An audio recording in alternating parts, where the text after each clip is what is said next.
force for good. I hate them all. And evil. Kill them! For some people, love can be as powerful as a narcotic. An affair at work turns toxic.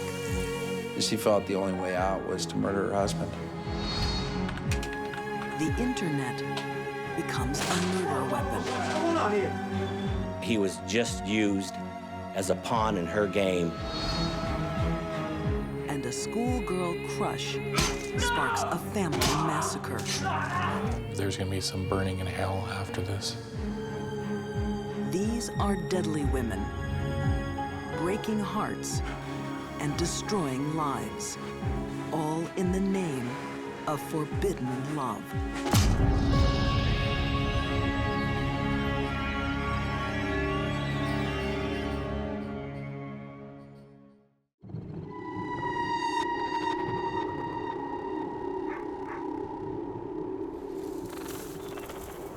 Frustrated desire can drive a woman to ruin lives. For Wayne Chopik, it brings back the most terrible memories. I'm gonna look straight into the camera. If JR ever watches this, she needs to come back to this community and she needs to face what she did.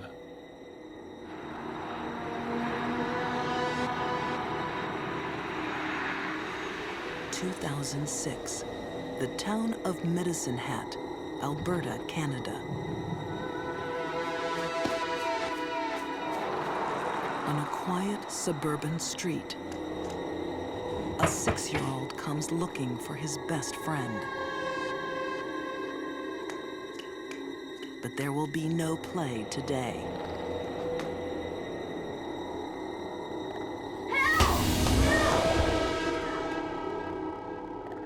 It was a bloodbath in that basement. You can watch as many horror flicks as you ever wanted to, and it could never even compare to what happened in that house.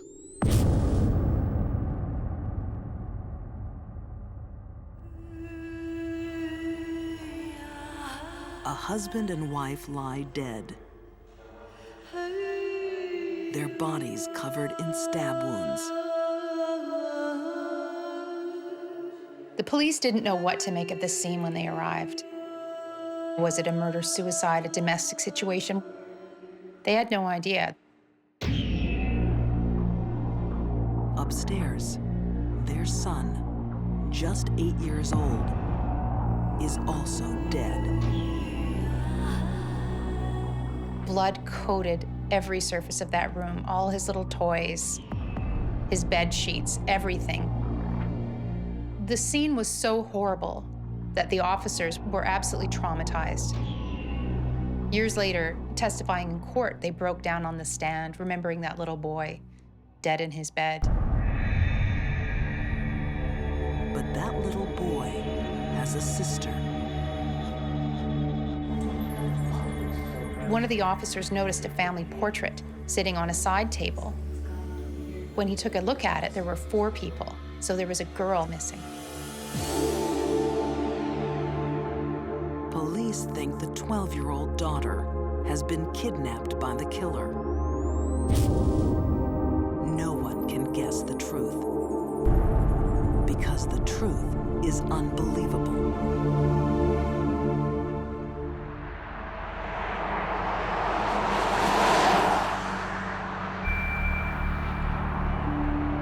Crime reporter Sherry Zicafus arrives in Medicine Hat to find a town reeling.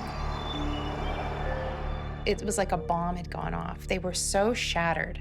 It's a quiet, middle-class kind of town, very family-oriented. The family that we lost that day was a family that was a very tight family, a very loving family. They deserved to live life. They did not deserve to meet their maker.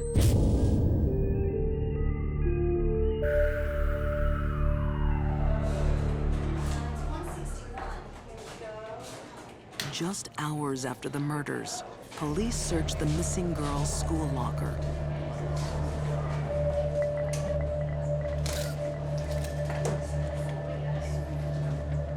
Inside, a drawing that chills the blood.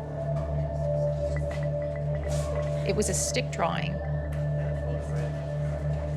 but it was very dark, and it was basically a stick figure lighting a family on fire and running off to her boyfriend's truck.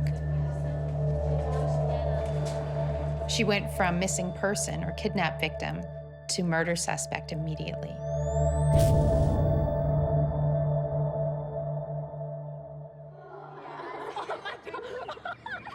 It's incomprehensible.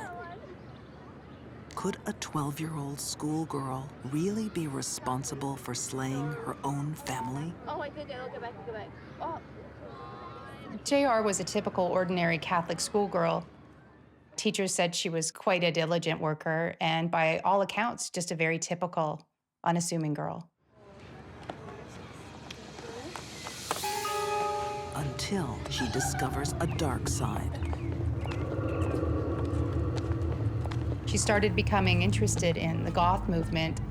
I think she was really drawn to their darkness, the artistic nature of their makeup and their dress.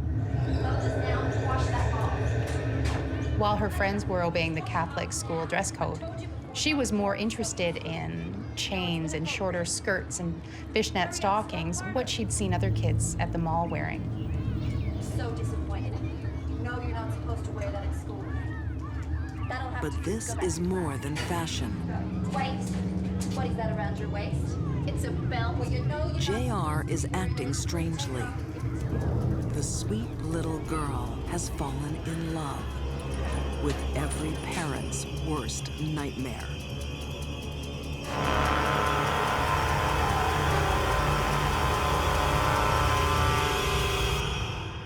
He was from the other side of the tracks, and he was an unemployed high school dropout who was living in a trailer park. It's a match made in hell. At 23, he's nearly twice her age. Abusing drugs. Totally immersed in the macabre Gothic subculture.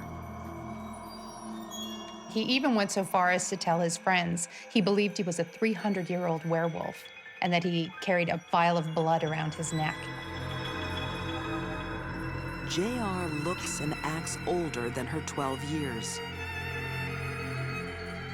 One of the most disturbing aspects of their relationship was that it was a sexual relationship.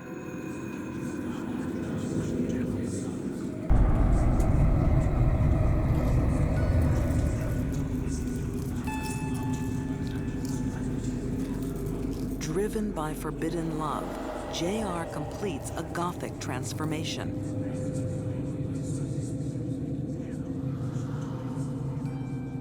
People were afraid of JR, even her friends. And she liked that. She liked the idea of frightening people. It made her feel powerful. Criminal profiler Candace DeLong thinks JR's fixation went well past makeup. The goth culture represented something to her. It fed into a deep, deep need. A need to be different, a need to be frightening, a need to control other people.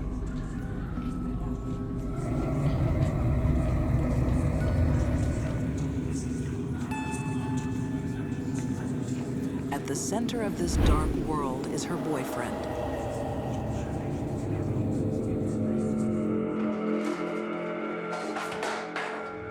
Where the hell have you been? none of your business. It is my business. Darling, we were really worried. The relationship was secret for a very long time, but once it was revealed to her parents, it drove an even bigger wedge between them.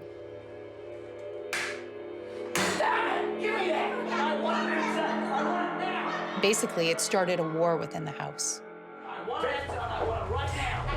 It's a war that will claim 3 innocent lives.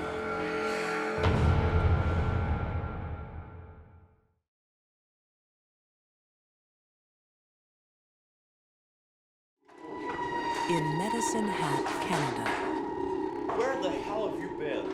a young girl is out of control. Obsessed with the dark goth subculture, the 12-year-old is having a forbidden love affair with a man twice her age. He's the last person you'd want your child to date. You would go straight to the cops. You would put your kid in lockdown. You would do everything you could, everything in your power to separate him from your child.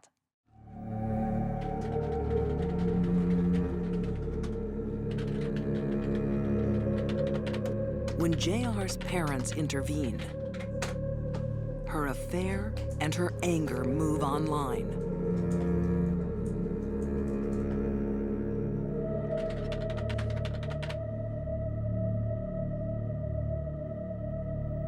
JR's message said, "I hate them, so I have this plan. It begins with me killing them, and it ends with me living with you."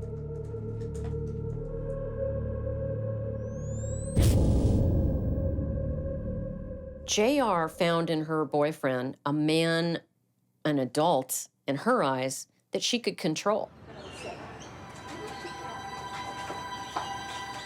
He found in her someone that looked up to him, and the combination was toxic. I hate them all. What's wrong? His favorite movie was Natural Born Killers. Swear to God, I'm gonna do something bad. The scenario within that movie's opening moments is a young man murdering his girlfriend's parents to give her freedom. You know, go there with a knife and just kill him, you know? Just stab them. He began to equate that with the task that JR was ordering him to do.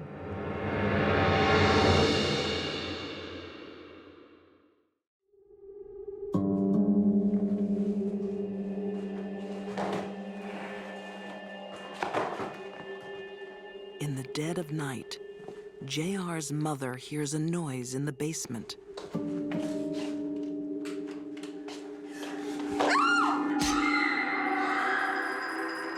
Imagine getting to the bottom of the stairs and being faced with a nightmare dressed all in black and carrying a great big knife.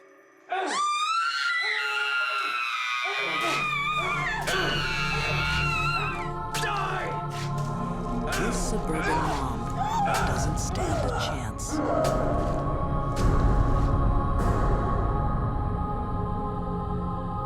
Her friends described her as a lioness, but there's no way she was any kind of match for a man wielding a knife and high as a kite, ready to kill. JR's father launches his own attack. But he's doomed from the first knife blow.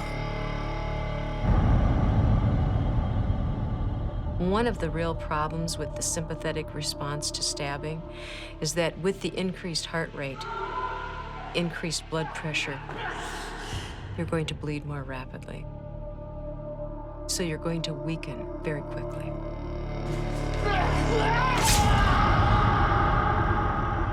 I think what is the most haunting is that prolonged fight between the boyfriend and the father. That father was a bear protecting his family.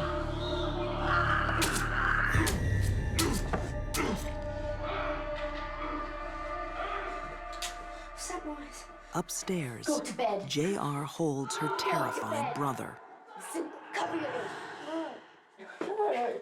Don't listen. When her boyfriend appears, she knows her wish has been granted. Her parents are dead.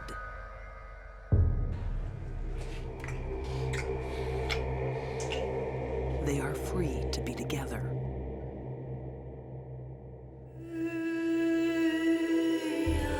But there's no place in their new world for an 8-year-old boy.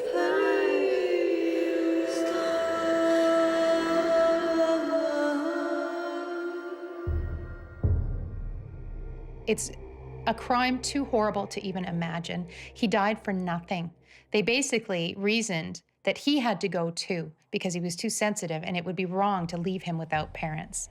I mean, it's unthinkable.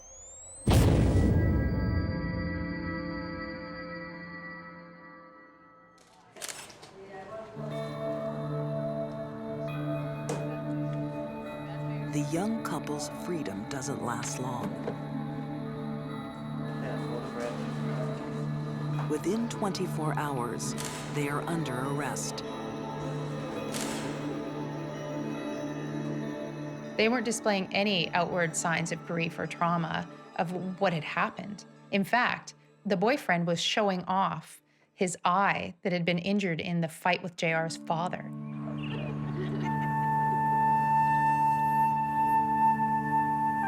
The deepest devotion of two parents was no match for the frightening power of forbidden love.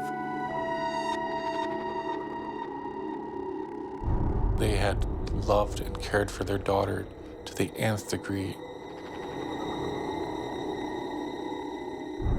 There's going to be some burning in hell after this.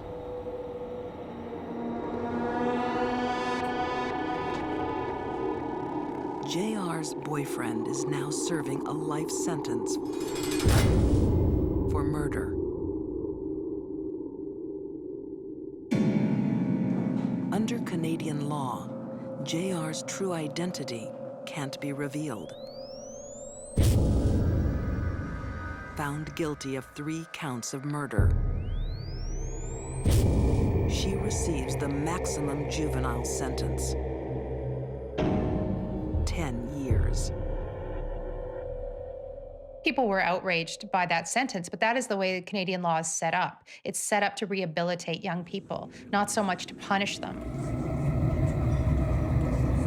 In 2016, at age 22, JR will be released back into the community. I think any child who kills their parents when there is no evidence of abuse from parent to child should be locked up forever. There really is no hope. Kansas City, February 2000. Former homicide detective Jerry Cassidy prepares to die. Consumed by shame, he can't go on living with what he did in the name of forbidden love.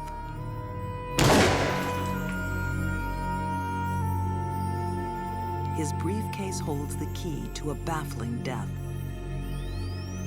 The world's first internet murder.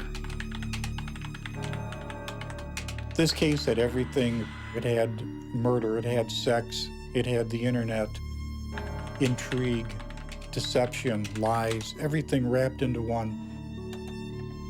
I've never seen anything quite like this, where somebody manipulated another person through the series of communications and it resulted in such a heinous crime. My God.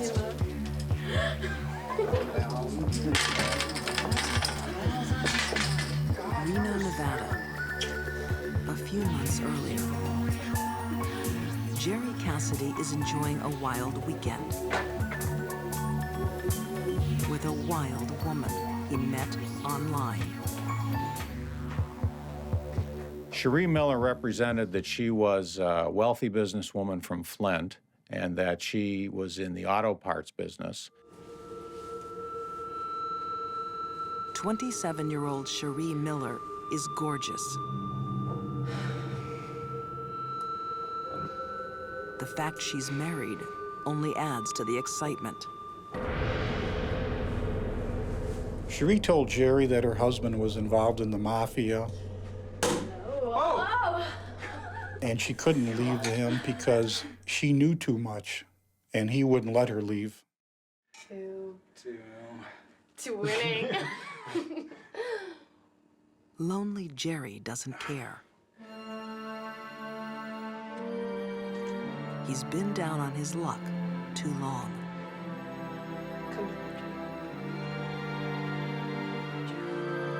He lost his job in law enforcement, which he loved, and went through a divorce, and never seemed right after that.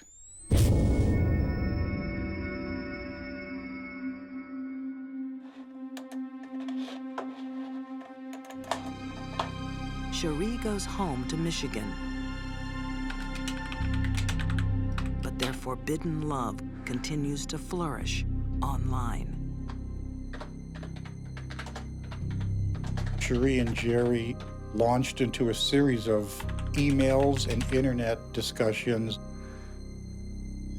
probably thousands over the course of a few months.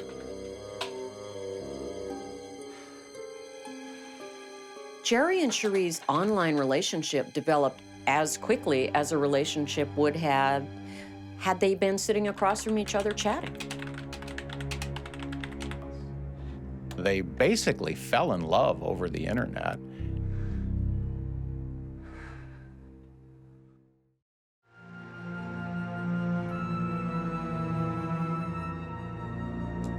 As Jerry Cassidy falls under Cherie Miller's power, she begins a campaign to control him. He was manipulated. He had no idea that most of the content of these emails were lies.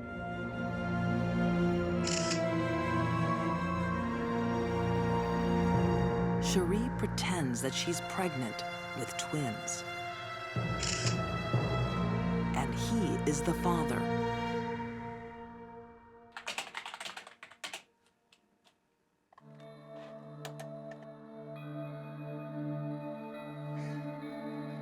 Jerry falls into her trap. He was ecstatic. He wanted nothing but to spend the rest of his life with Cherie.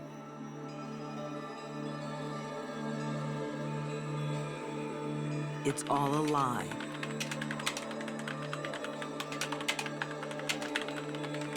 But the biggest lie is yet to come. One email designed to drive Jerry over the edge and make him a murderer.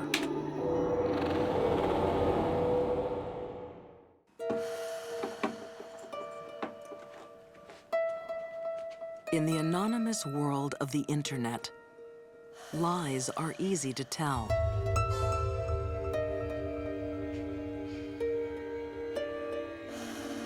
Cherie Miller is carefully conning her online lover, Jerry Cassidy. She was just somebody who was trying to be like a puppeteer and move the pieces along to her satisfaction. Cherie was able to control Jerry because he wanted to be controlled. She found in him a dupe.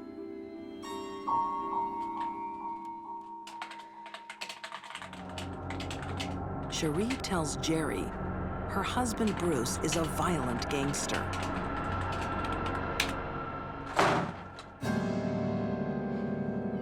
None of this was true. He was a nice guy, easy to do business with, and in no way would he do any of the things that Cherie Miller was suggesting that he would do. But Jerry wants to believe. He already thinks Cherie is pregnant with twins. She hopes her next lie will turn him into a killer.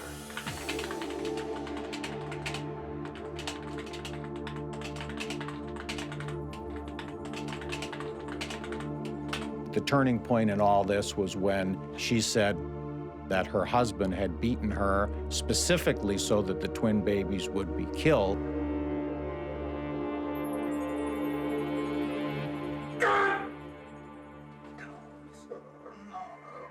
A faked photo is all the proof Jerry needs.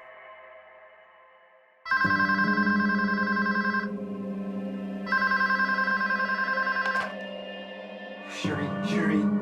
That's when he decided he was coming to Flint to take care of business. I'm coming there, Cherie. I'm coming there, goddammit!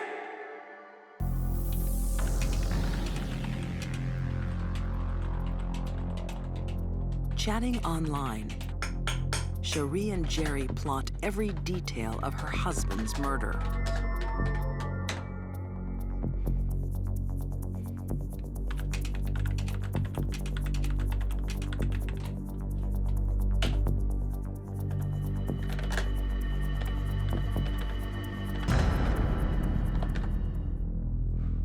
She used sex and the internet to manipulate Jerry Cassidy in a way that infuriated him enough that he became from a good citizen, a former police officer, to he became a killer.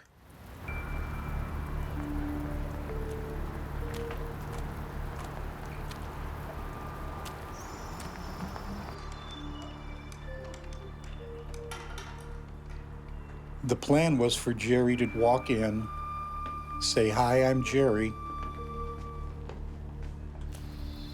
He did want to look in the eyes of the person that he believed harmed his own children and harmed the love of his life. She told him where he carried his money and to take the money so it looks like a robbery. That's exactly how it came down. Whoa, whoa, whoa, what's going on here? You know who I am.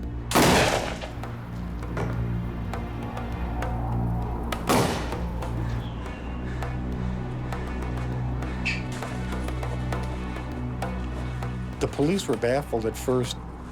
They thought it was a robbery gone bad. And the case went unsolved for quite some time. Cherie was never really a suspect in the murder.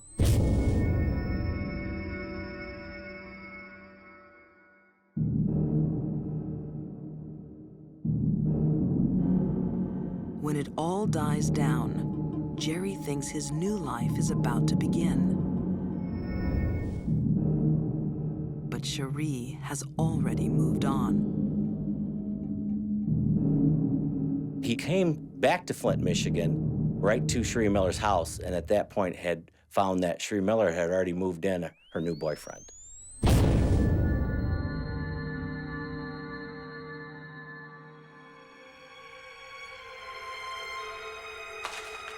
The terrible truth dawns on Jerry. He's been tricked into murdering an innocent man. He actually had killed for what he thought was the love of his life. He was just used as a pawn in her game to kill Bruce and not have any ties back to her.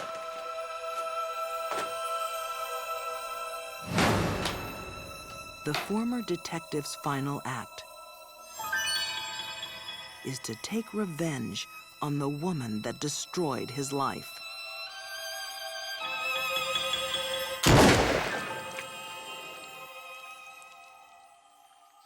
In the briefcase was a 8-page instant message printout that detailed how Jerry had driven to Flint and killed Bruce Miller.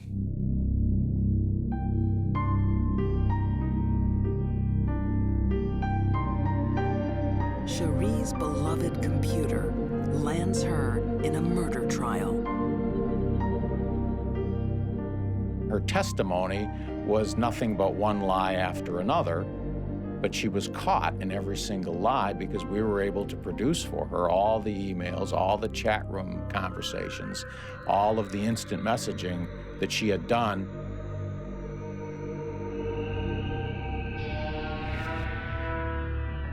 Convicted of conspiracy to commit murder, Cherie Miller is sentenced to life. Everyone that knew Cherie was not surprised that she was able to manipulate someone to do this for her. There will always be a Jerry for every Cherie that's out there.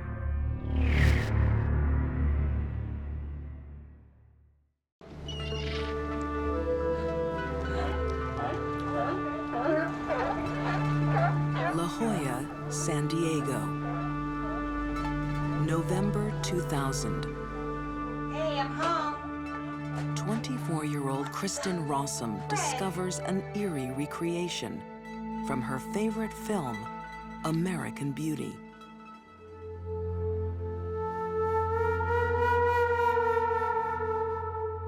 Greg? Husband Greg is sprawled on the bed. Greg. Rose petals strewn all over his body, with a wedding picture of the two of them dramatically displayed. Greg! She went to the bed and found him cold and not breathing, so she called 911. It looks like suicide, but they've only been married a few months. The perfect couple. My husband's not breathing. With the brightest of futures. Okay, what do I do? Okay, bump his chest. Why would he take his own life?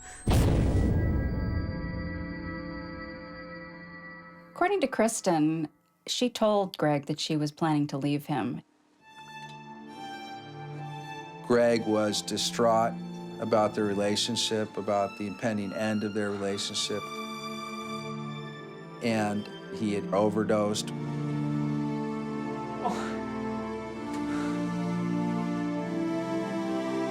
The authorities were going to buy off on this idea that Greg had just taken drugs that ultimately killed him. But this bed of roses hides a darker story.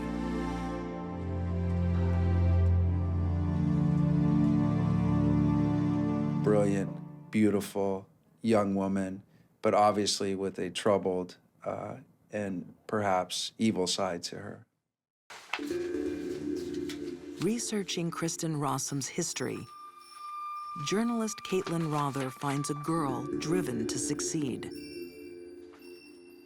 She was a former ballerina, former child model. She grew up as a perfectionist, the daughter of 2 academics. And she was raised with the pressure to perform. She does perform, landing a high-flying job as a toxicologist. Kristen was working with the San Diego County Office of the Medical Examiner, dealing with chemicals in the body that could be the cause of death. But to prosecuting attorney John Gomez, she's the worst person for the job. Kristen Rossum had a lot going for her, but the one thing really working against her was her addiction to methamphetamine.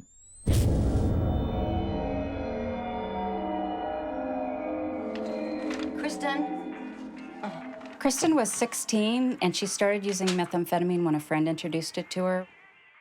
And she just felt this euphoria, and she wanted to use it again. Can you clean your room? Can you clean your room? No. People can be addicted after even one dose because it causes a rush of euphoria. I might just do that. It starts a whole cascade of events in the central nervous system that makes you feel absolutely wonderful.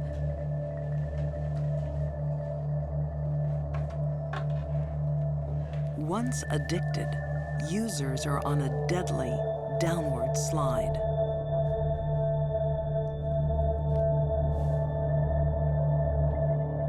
Over time, with a methamphetamine addict, the same dose will become less effective.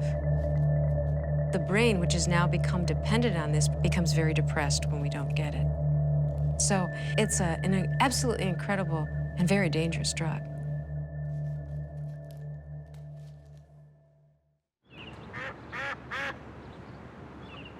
Growing up, Kristen has trouble shaking her addiction.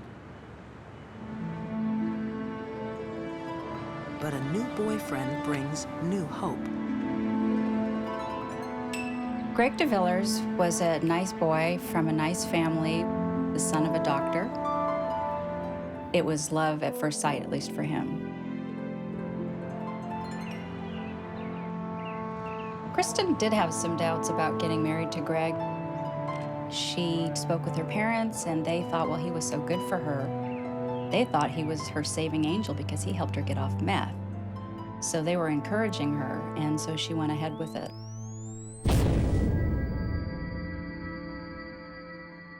Do the whole thing. Hello. Only months after the wedding vows, So I want you to really Kristen find that is surrounded by new temptation. Her workplace is a candy store of drugs I can't find that. and forbidden love. Divorcing her husband would have been messy, and everyone would have eventually known she was leaving her husband for another man. By killing him, she could assume the role of the tortured, grieving widow.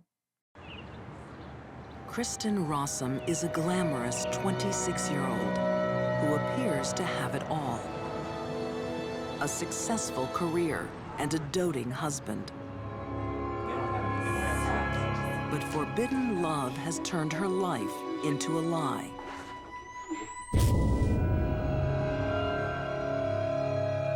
Michael Robertson was Kristen Rossum's boss and lover, a charming, good-looking guy that entered into a relationship with this young woman that became serious.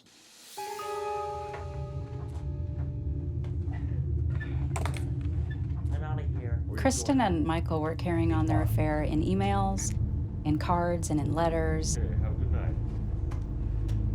And they could also be seen just looking at each other adoringly. So people in the office knew that they were having this affair.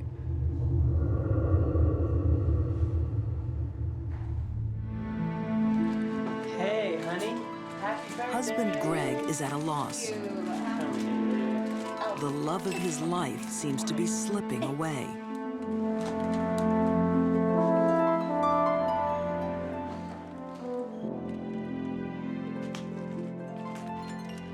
He discovers she's back on drugs.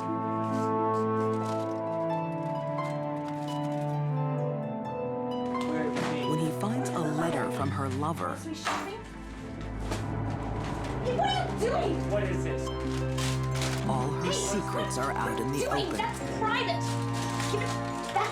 Give it back to me. That is none of your business. All You right? guys up too. Kristen felt that the world was caving in upon her Let it go.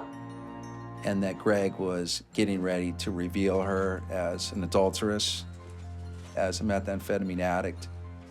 She was going to lose her job. She was going to lose her lover. She was going to lose everything that she'd worked so hard for.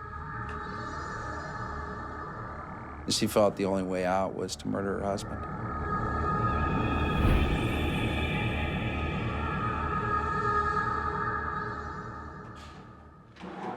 She's a toxicologist with detailed knowledge of deadly drugs. Her weapon of choice is a substance called fentanyl. Fentanyl has the same effect as heroin, except it doesn't have the euphoria associated with heroin.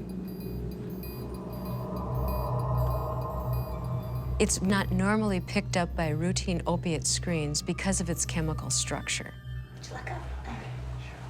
And Kristen's workplace is full of it. There were tons of fentanyl missing from the cases that she worked on. There was also a fentanyl standard that was used for testing that was missing.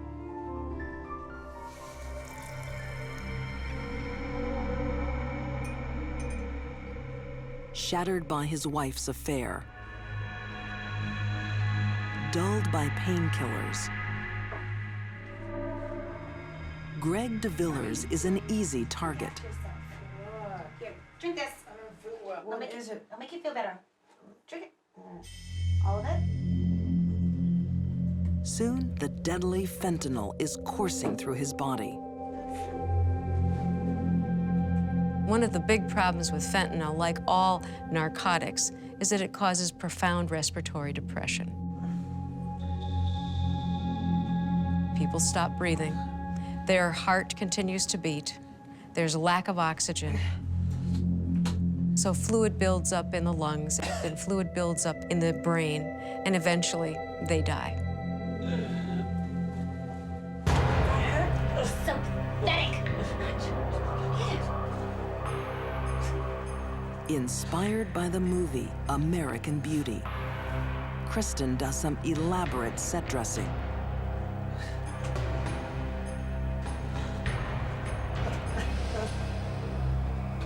Do you remember this, Greg? Do you remember? Hey! The crime scene indicates to me Kristen's flair for the dramatic in her life. Also a bit of arrogance, thinking that she could actually duplicate a famous scene from a very popular movie in her own husband's murder.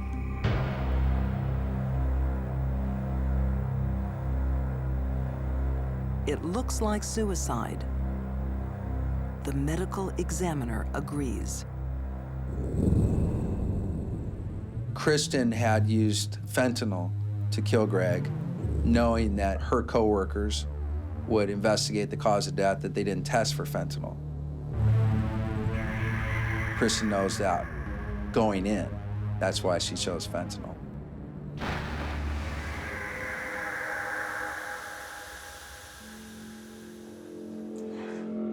Kristen is free to start a new life with her lover. But one more test awaits. Because Kristen was an employee of the medical examiner's office, they sent the toxicology tests out to private labs. And that's where they found the fentanyl.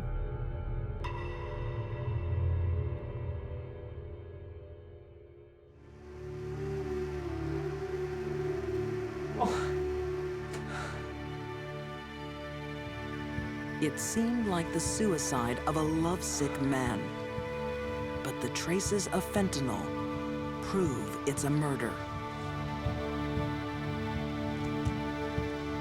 Once Greg was under the effect of fentanyl, and a sufficient amount of it, Greg would no longer be able to act purposely. His respirations dropped because of the drug, which would mean that the amount of oxygen to the brain would also drop, and there could be no meaningful activity. He couldn't have spread rose petals. There's no way that he could have engineered all of that.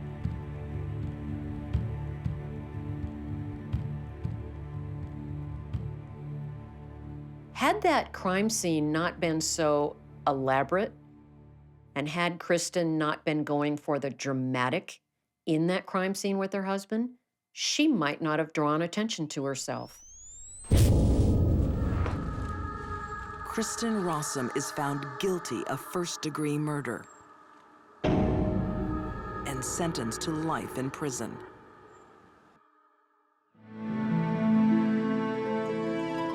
Kristen had 3 relationships, one with her husband, one with her lover, Michael Robertson, and one with methamphetamine, and she chose methamphetamine over the other